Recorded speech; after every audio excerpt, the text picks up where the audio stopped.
Mesdames et messieurs, bonjour. Vous êtes à l'écoute de l'Élan africain. Bienvenue dans cette nouvelle édition d'Afrique Hebdo, un rendez-vous hebdomadaire retraçant les grandes lignes de l'actualité africaine.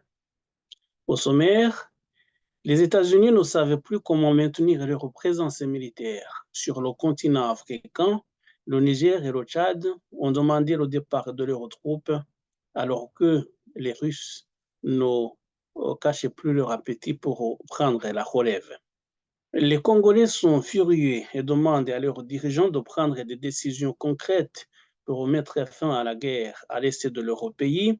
Une bombe a été lancée vendredi dans un camp de déplacés de guerre à Mugunga, près de Goma, et a tué une dizaine de personnes.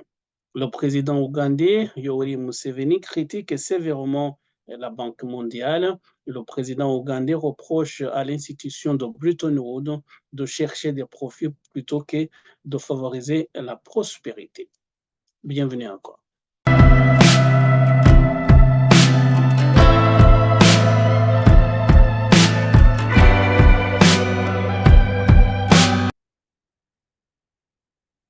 Au Togo, le président Faure Gnassingbé a largement remporté les élections législatives de lundi.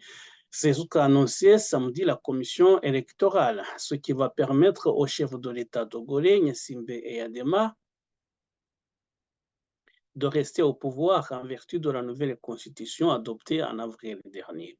L'Union pour la République unie, le parti présidentiel, a obtenu en effet 108 députés sur les 113 possibles, selon les résultats provisoires annoncés ce samedi par le président de la Commission électorale nationale indépendante, la CENI, Dago Yabré, après un décompte retransmis en direct à la chaîne de télévision nationale. Le taux de participation, selon la CENI, a été de 61%. Ces résultats, qui doivent être encore confirmés par le Cour constitutionnel, constituent un triomphe pour le parti du président Faure Gnassingbé au pouvoir depuis 2005, à la suite de son père, resté près de 38 ans à la tête de l'État. Les partis d'opposition espéraient gagner des sièges lors du scrutin du 29 avril pour leur permettre de défier le parti UNIR après avoir boycotté les dernières élections législatives et lui avoir laissé le contrôle du Parlement actuel. Les élections ont été retardées à 2 reprises en raison de la réaction de certains partis d'opposition qui ont qualifié les changements constitutionnels de manœuvres visant à permettre à Gnassingbé de gouverner à vie. Des militaires russes sont entrés dans une base aérienne du Niger qui héberge des troupes américaines, c'est ce qu'a déclaré jeudi un responsable américain de la défense, ce qui fait suite à la décision du pouvoir nigérien, le pouvoir putschiste, d'expulser les forces américaines. Les officiers militaires à la tête du Niger ont demandé aux États-Unis de retirer près de 1000 militaires du pays qui, jusqu'au coup d'État de l'année dernière, était un partenaire important dans la lutte de Washington contre les djihadistes, surtout dans le nord du pays. Et un responsable américain à la défense, s'exprimant sous couvert d'anonymat, a déclaré que les forces russes ne se mêlaient pas aux troupes américaines, mais utilisaient un hangar séparé sur la base aérienne 101, située à côté de l'aéroport international d'Iori Amani à Niamey, la capitale du pays. Cette décision de l'armée russe rapproche les troupes américaines et russes à un moment où la rivalité militaire et diplomatique des deux pays est de plus en plus tendue, notamment à cause du conflit et de la guerre en Ukraine. Cela soulève également des questions sur le sort des installations américaines dans le pays après le retrait des troupes. La situation n'est pas agréable, mais elle est gérable à court terme, a déclaré le responsable. Les Russes se trouvent dans un complexe séparé et n'ont pas accès aux forces américaines ni à leurs équipements, a déclaré le secrétaire américain à la défense, Lloyd Austin, lors d'une conférence de presse à Honolulu. Je me concentre toujours sur la sécurité et la protection de nos troupes, mais pour l'instant, je ne vois pas de problème majeur ici en termes de protection de nos forces a déclaré Lloyd Austin. Le responsable américain a déclaré que les autorités nigériennes avaient déclaré à l'administration du président Joe Biden qu'environ 60 militaires russes seraient au Niger, mais le responsable n'a pas pu vérifier son nom. Après le coup d'État, l'armée américaine a déplacé une partie de ses forces du Niger de la base aérienne SA-1 à la base aérienne d'Ossa-1 dans la ville d'Agadez. La décision du Niger de demander le retrait des troupes américaines est intervenue après une réunion à Niamey à la mi-mars, lorsque les responsables américains ont fait part de leurs inquiétudes, notamment sur l'arrivée prévue des forces russes et sur des informations selon lesquelles l'Iran, une autre puissance, chercherait des matières premières dans le pays, notamment de l'uranium. Bien que le message américain aux responsables nigériens ne soit pas considéré comme un ultimatum, c'est ce qu'a déclaré le responsable, il a été clairement précisé que les forces américaines ne pouvaient pas se trouver sur une base avec les forces russes. Ils ne l'ont pas bien pris, a précisé le responsable américain. Un général américain a été envoyé au Niger pour tenter d'organiser un retrait professionnel responsable. Même si aucune décision n'a été prise sur l'avenir des troupes américaines au Niger, le responsable a déclaré qu'il était prévu qu'elles retournent dans la base du commandement américain pour l'Afrique, située en Allemagne, sur le continent européen. La semaine dernière, les États-Unis avaient déclaré que le Niger leur a demandé de retirer leur personnel militaire du pays en raison des désaccords avec Washington sur les questions telles que le progrès dans la transition du pays vers un régime démocratique.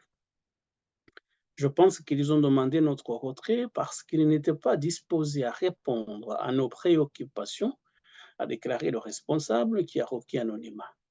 Nous étions préoccupés par le manque d'enthousiasme concernant l'annonce d'une transition vers un régime démocratique et nous avions quelques inquiétudes concernant les partenaires extérieurs avec lesquels ils cherchaient à travailler, comprendre les Russes et les Iraniens. Les autorités nigériennes avaient précédemment proposé un délai de 3 ans pour une transition vers un régime civil après la prise du pouvoir par l'armée le 26 juillet 2023. Le responsable américain a déclaré que Washington espérait que le pouvoir nigérien publierait un calendrier de transition relativement rapide. Personnellement, je pense que 3 ans, c'est long. C'est à eux de décider quelle sera la durée de cette transition. La communauté internationale aimerait qu'elle soit relativement rapide, a déclaré le responsable américain, ajoutant que Washington espère qu'un calendrier de transition sera publié le plus rapidement possible une fois le dialogue national terminé.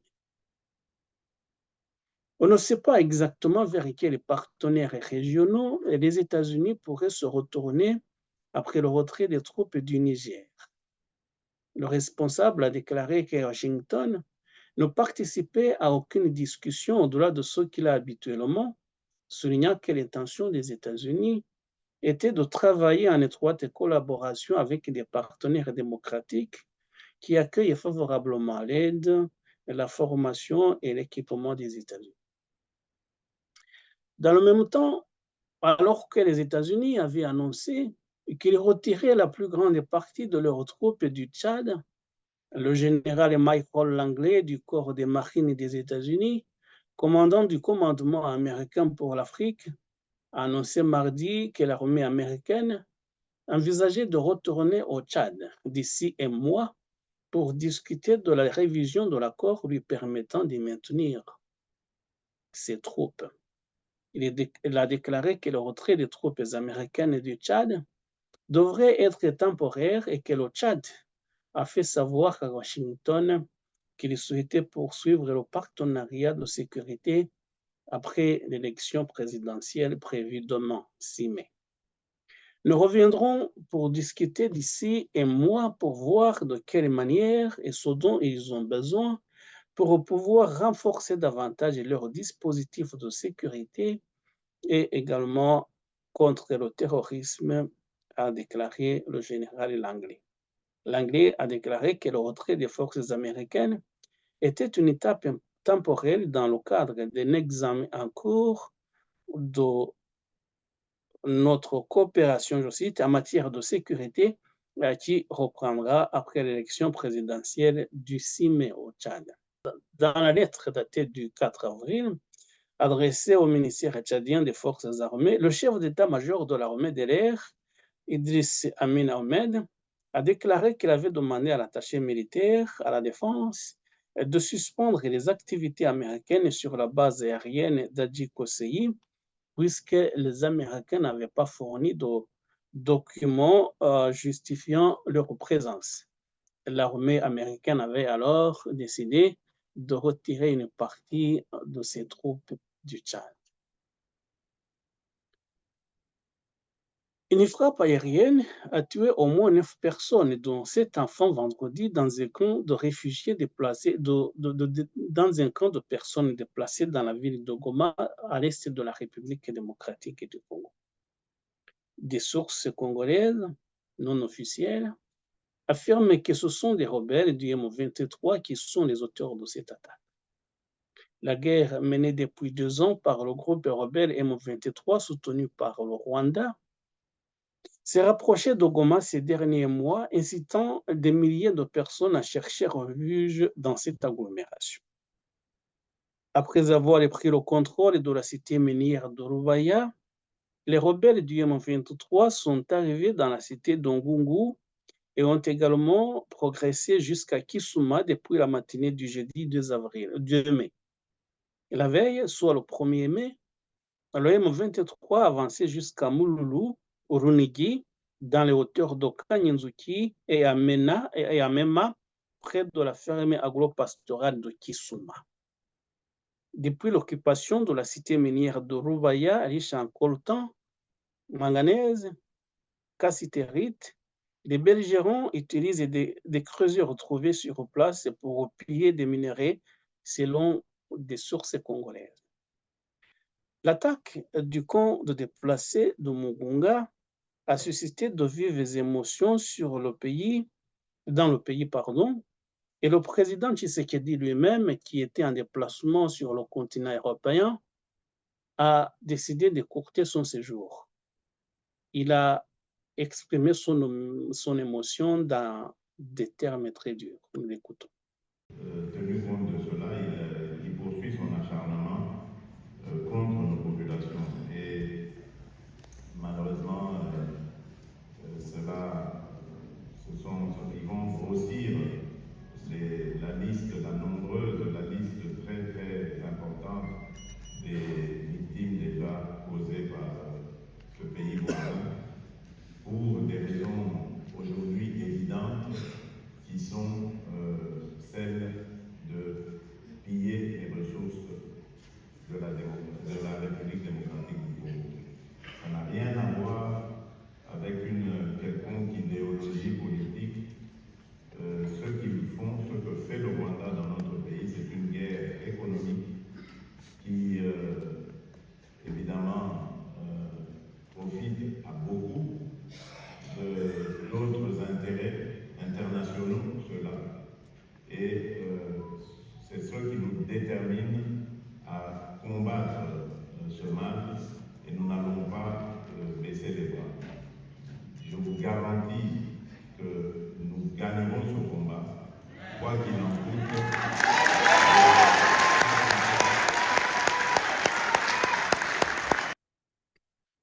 La République démocratique du Congo accuse le Rwanda de soutenir les rebelles du M23 et les autorités de Kinshasa mènent depuis un temps une grande offensive diplomatique pour demander à la communauté internationale d'amener le Rwanda à la raison et d'arrêter l'agression.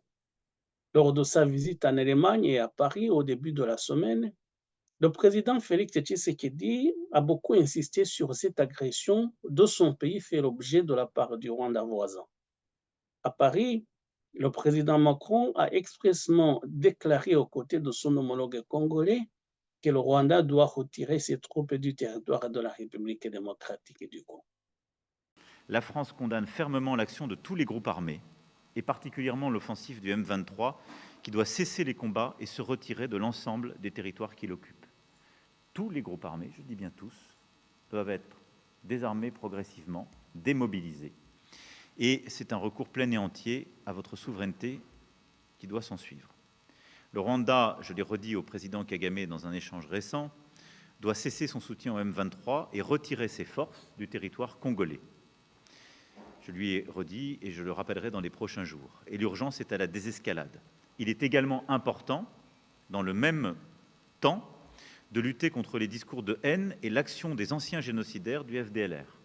Et je veux vous remercier pour les engagements très clairs que vous avez pris, pour à la fois agir de manière très concrète et assumer politiquement la lutte contre les FDLR, et nous engager la communauté internationale et les forces onusiennes pour accompagner le processus, évidemment, de DDR de cette force. Aucune de ces forces n'a quelque légitimité que ce soit. La seule force armée qui peut et doit opérer sur votre territoire, ce sont les forces armées de la RDC. Même sous nos cloches à Berlin, où les autorités se sont montrées insistantes sur le fait que l'intégrité territoriale de la République démocratique du Congo doit être restaurée et respectée. Pour le ministre congolais des Affaires étrangères, Christophe Félou Tundula, la position des responsables des Allemands à ce propos était bien claire avant même le déplacement de la délégation dirigée par le président Félix Tshisekedi. Les Allemands ont fait déjà la déclaration avant que le président n'arrive. Ils ont réaffirmé leur attachement à la souveraineté de la RDC.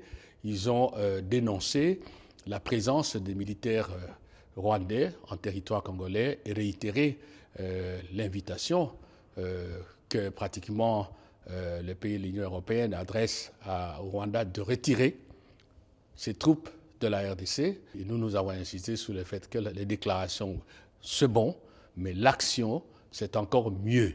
Il faut accroître les pressions sur le Rwanda, brandir les sanctions. Nous avons parlé de relations avec l'Union européenne, les affaires des MOU signés avec le Rwanda, alors qu'il y en a déjà un que nous avons signé il y a pratiquement 3 ans. Et nous avons dit aux Européens, venez d'abord qu'on applique les MOU qui a été signé avec vous. Et l'Allemagne peut jouer un rôle. Si vous tenez à votre MOU avec le Rwanda qui ne produit pas les matières premières précieuses, stratégiques dont vous avez besoin, à tout le moins, mettons-nous d'accord sur les mécanismes, les règles de traçabilité qui vont nous garantir qu'on ne touchera pas aux produits qui viennent de la RDC. L'affaire de 20 millions d'euros dont on a dit que l'Union se proposait de donner encore une fois au Rwanda, la Belgique a été claire et le contre. La France aussi, je crois la Hongrie comme d'autres se sont montrés très réservés. Nous avons demandé à l'Allemagne d'avoir des positions très claires là-dessus.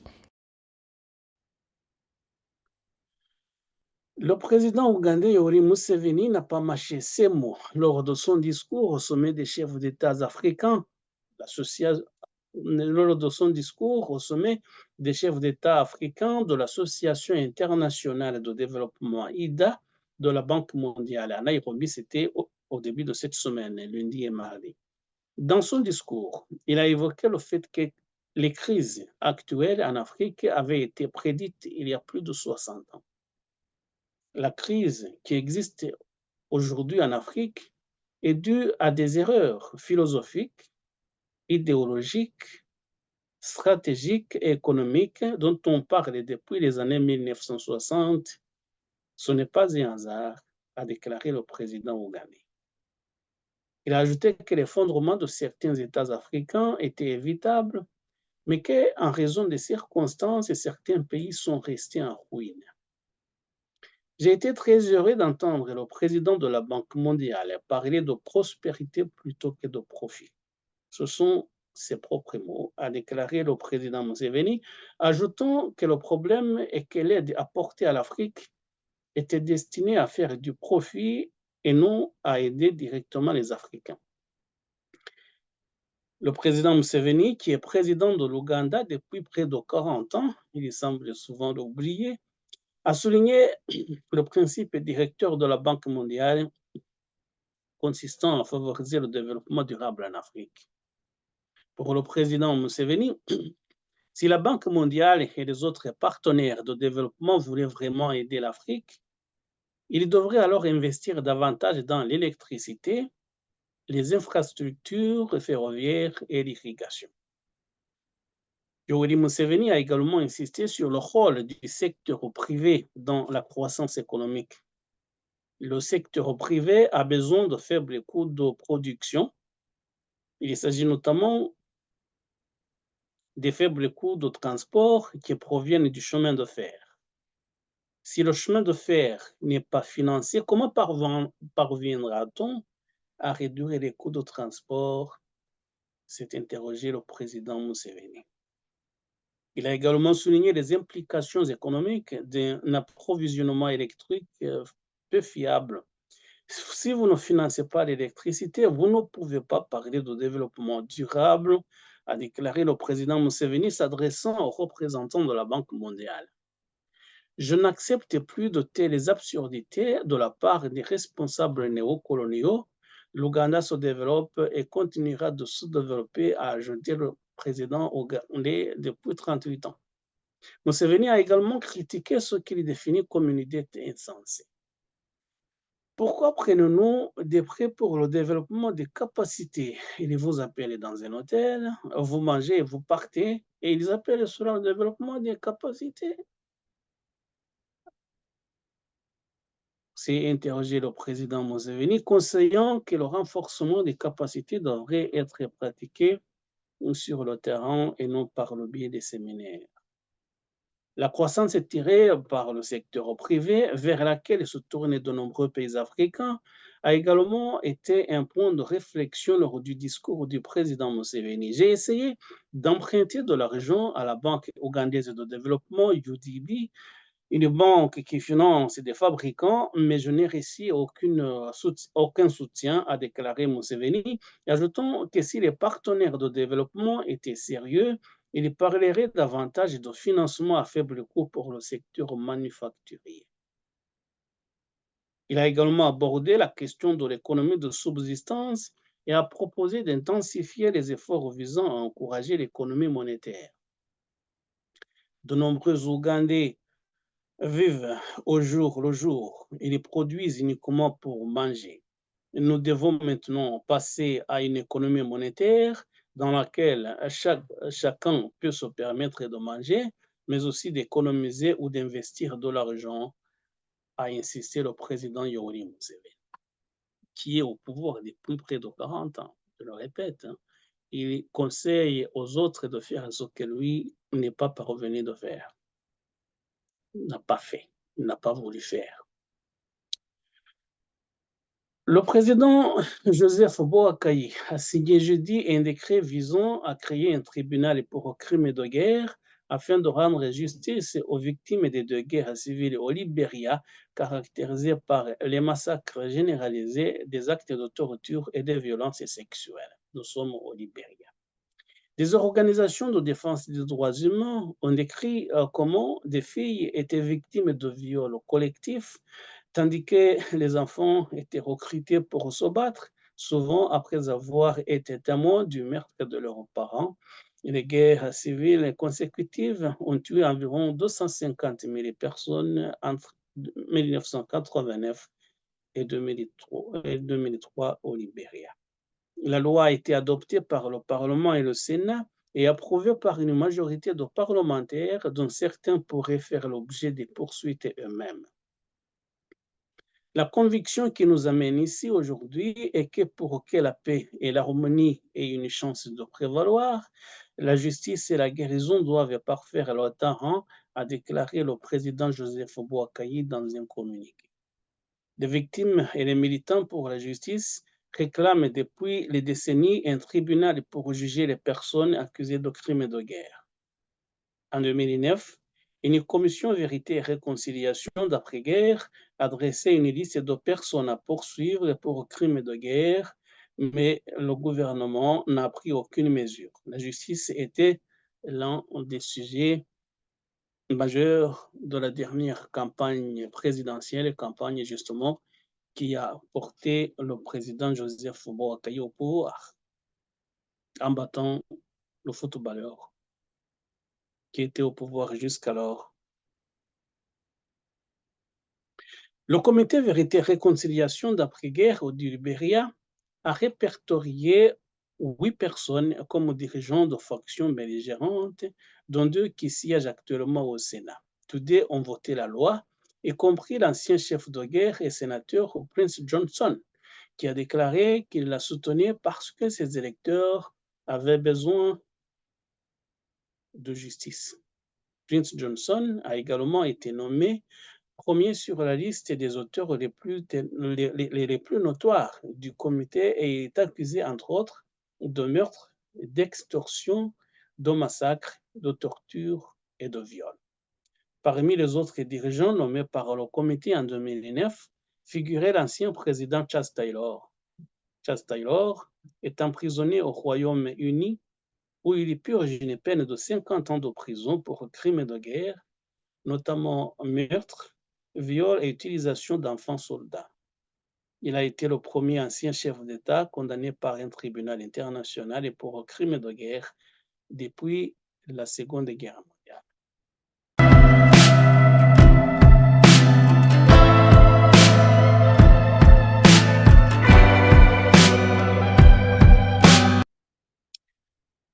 Mesdames et messieurs, nous voici à la fin de l'édition d'Afrique Hebdo de ce dimanche, 5 mai 2024. Je me permets de vous rappeler les titres principaux. Nous avons parlé des États-Unis qui ne savent plus comment maintenir leur présence militaire en Afrique depuis que le Niger et le Tchad leur ont demandé de retirer leurs troupes alors que les Russes veulent prendre les places. Les Congolais sont furieux et demandent à leurs dirigeants de prendre des décisions concrètes pour mettre fin à la guerre qui sévit à l'est de la République démocratique du Congo. Une attaque à la bombe a fait en effet 9 morts dans un camp de déplacés de guerre à Goma, dans l'est du pays. Goma est la capitale de la province du Nord Kivu. Le président ougandais Yoweri Museveni critique violemment la Banque mondiale. Il reproche à cette institution de Bretton Woods de viser le profit plutôt que de favoriser la prospérité.